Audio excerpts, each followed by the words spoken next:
¿Qué es la pedagogía de la fe?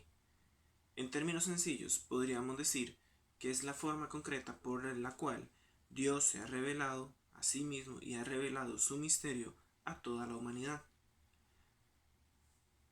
A lo largo de la historia, tanto de la historia de la humanidad como de la historia de la historia sagrada, pues, y muy específicamente durante la vida de Jesús, Dios revela su modelo pedagógico, que es el que ahorita principalmente la catequesis tiene que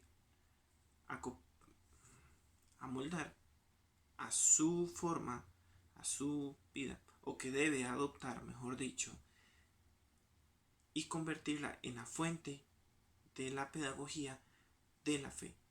La pedagogía de la fe es la pedagogía de la iglesia y tiene como función servir de puente entre una persona y la revelación divina. ¿Esto qué quiere decir? Que no es simplemente generar conocimiento o darle conocimiento a una persona.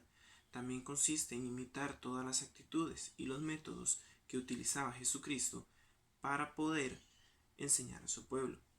Con esto podemos recordar tal vez las miles de formas que tenía Jesús para hablar con, con la gente. Dependiendo de con quién estaba, él utilizaba parábolas diferentes, utilizaba ejemplos diferentes y hacía cosas diferentes. Si él hablaba con pescadores, hablaba sobre pescados. Si él hablaba con granjeros, hablaba de granjas. Es decir, Jesús nunca llegó a imponer un modelo de enseñanza o una pedagogía que estuviese fuera del conocimiento o fuera de la comprensión de quienes le escuchaban. Bajo este modelo, el catequista acompaña al catequizando en su proceso y respeta sobre todo su decisión, pues es un ser libre. ¿Qué quiero decir con esto? Primero, que el catequista no enseña, el catequista acompaña. Siempre me ha gustado pensar la catequesis como la construcción de un puente. Cada catequizando, cada persona debe construir su propio puente. Sin embargo, el catequista está ahí para ayudarle y para instruirle cómo construir ese puente. Ahora, el catequista, al ayudar a construir ese puente, al acompañar al catequizando, también él va recorriendo ese camino y también va construyendo su puente. Entonces, el catequista no debe olvidar nunca que también él está creciendo, tanto a nivel personal como a nivel de fe. De la misma forma, la pedagogía de la fe está configurada en cuanto a la misericordia y la condescendencia de Jesús. Su forma de pensar, ya lo hemos dicho, sus parábolas, sus ejemplos, sus gestos, su forma de actuar, todo lo que Jesús hizo debe ser la guía y debe ser el modelo a seguir en cuanto al acto pedagógico. ¿Dónde encuentra su eje o dónde encuentra su razón de ser este acto pedagógico? Pues bien, en el modelo de Jesús. Jesús debe ser siempre modelo y guía del acto pedagógico en cuanto a que realmente se viva o se dé una verdadera pedagogía de la fe dentro de la catequesis.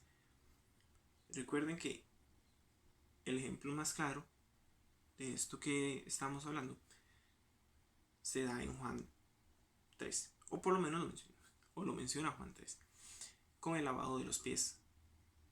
A Jesús le llaman maestro, le reconocen como maestro y como hijo de Dios, pero él lava los pies a sus discípulos, les hace entender, o les hace ver, porque que ya entendieran es otra cosa, les hace ver que la humildad es el factor número uno o es tal vez el valor más importante dentro de la pedagogía de la fe. Así como yo ayudo a construir un puente, así como yo modelo o doy los pasos a seguir a mi catequizando, asimismo yo estoy construyendo un puente con él. Asimismo yo estoy creciendo en mi propia fe. Y asimismo yo debo dar ese ejemplo. Yo no puedo decirle, va a construir un puente si yo no le he enseñado cómo. Es por esto que el testimonio de vida del catequista se vuelve también parte fundamental de la pedagogía de la fe. La humildad para aceptar algunas cosas, la humildad para saber cuándo sí y cuándo no alguna cosa, es de una importancia enorme en cuanto a un verdadero modelado de la pedagogía de la fe. ¿Qué características tiene? Bueno, quizás la más importante es que se rige por dos principios catequéticos fundamentales, que es la fidelidad a Dios y la fidelidad a la persona. ¿Qué quiero decir con esto? Primero, la fidelidad a Dios. El catequista sabe que la fuente principal de su modelo o de su pedagogía es la palabra. Debe regirse fielmente a los principios que nos ha dado la palabra y la tradición. Sin embargo, el cómo transmite ese mensaje tiene que ser fiel a la persona humana. Para esto, el catequista puede utilizar muchos recursos de muchas áreas científicas actuales, o por decirlo así, puede utilizar recursos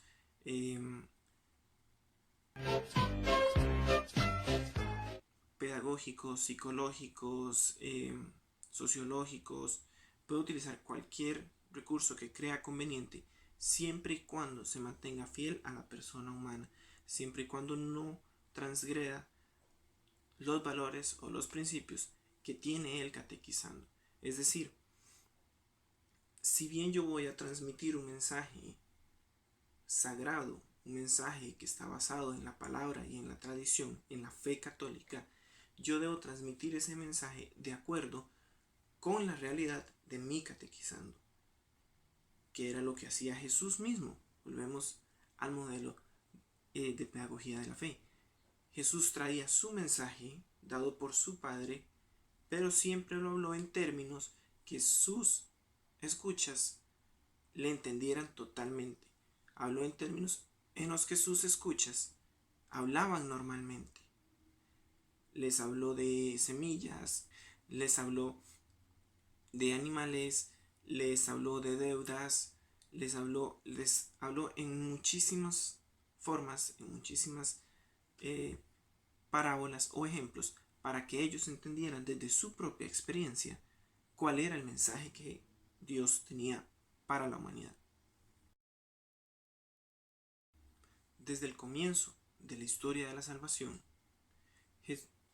Dios nos revela su forma de enseñar, su pedagogía divina, basándose en el pilar del amor y del respeto. Dios siempre pregunta al hombre. Dios siempre espera su respuesta libre. Desde el inicio, con Adán y Eva, Dios preguntó por obediencia. Dios pidió por obediencia. Y muy a pesar de que no hubo obediencia por parte de Adán y Eva, Dios siempre se mostró amoroso, respetando la libertad de decisión de sus hijos, de su propia creación. Y se mantuvo fiel, se mantuvo firme al modelo educativo que tenía para con la humanidad. Dios se revela también en la Sagrada Escritura como un Padre misericordioso, bondadoso, como un Maestro esencial, que atrae al ser humano, que atrae al hombre hacia sí mismo para liberarlo del mal y para traerlo a sus lazos de amor. Siempre busca, dependiendo de quién sea, a quien esté buscando, formas diferentes para llegarle, formas diferentes para hablarle. Vemos que no utilizó la misma forma para hablarle a Moisés que utilizó para hablarle a Abraham, que utilizó para hablarle a otros. Esto quiere decir que Dios se adaptaba.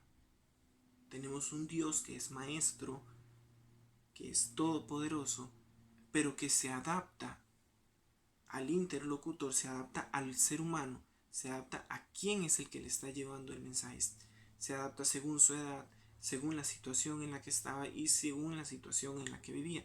Vemos que Moisés era de la realeza y le habló de una forma muy diferente a como le hablaba, por ejemplo, o se manifestaba con Daniel. Otro aspecto interesante de este modelo de Dios maestro fue con la llegada de Jesús.